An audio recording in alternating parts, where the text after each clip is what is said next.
Сәлем достар. Дертке шипа арнасына қош келдіңіздер. Арнаға тіркеліп лайк басып пікір қалдырып кетіңіздер. Бүгін анар жемісінің адам ағзасына пайдасы жайлы ақпарат беріледі. Анар шырының күнде ішіп жүрсе, жүрек қан тамырларының қызметі жақсарады. Сонымен қатар анар шырыны әсіресе әншілер үшін өте пайдалы. Ол дауыстың таза, әрі әуенді шығуына көмектеседі. Сондай-ақ анар суы шөлді басып, дене қызуы мен артериялық қысымды түсіреді, тәбетті көтереді. Анар, гранат, көп жылдық жеміс ағашы. Жерорта теңізі, Орталық Азия, Кавказ, Қырым аймақтарында өсетін ежелгі жеміс. Жеміс ағашының бойы 5-6 метрге дейін барады.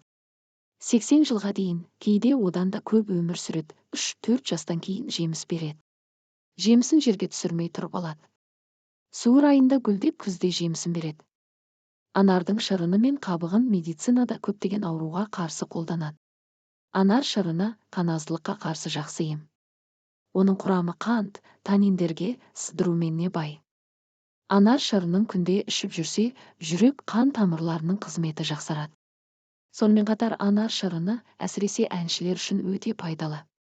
Ол дауыстың таза, әрі әуенді шығуына көмектеседі.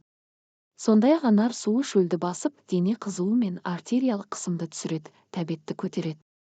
Анар қабығын кептіріп, ұнтақтап, іріңдеп кеткен жараға қарсы қолданса, тез жазылады.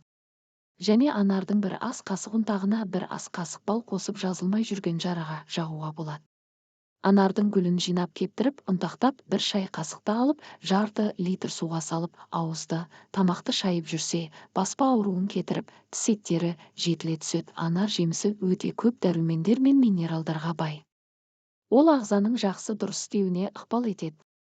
Қиыр шығыс халқы адам баласы күніне бір шиша анар шырынын ішсе, еш уақытта обыр ауруына шалдықпайды деген нанымды ұстанған.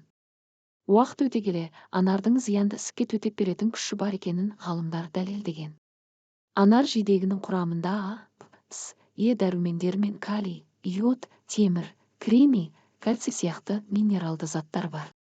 Анар шырыны асқазан, бүйрек бауыр, өт, диабет. Сондай-ақ анар шырынын физикалық, лазерлік, химиялық терапия мен радиациялық сәулелер қабылдағаннан кейін ішкен жөн. Себебі анар шырыны емнен кейін ағзада қалып қойған зиянды қалдықтардың көзін жояды. Диетолог мамандар күніне 3 рет анар шырынына бір ас қасық бал қосып ішуге кеңес береді.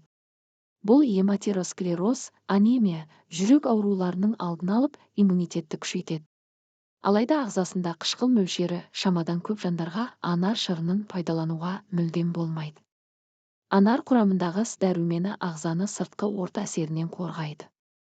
Ауыз қуысы, тері, тамақ, тіс, инфекциялық аурулардың алдын алады. Салқын күндері тұмау мен суық тиюден сақтайды. Анар адам ағзасындағы кез келген дерттен айығуға жол ашады. Қан құрамындағы гемоглобин мөлшерін арттырып, иммунитетті күшейтеді.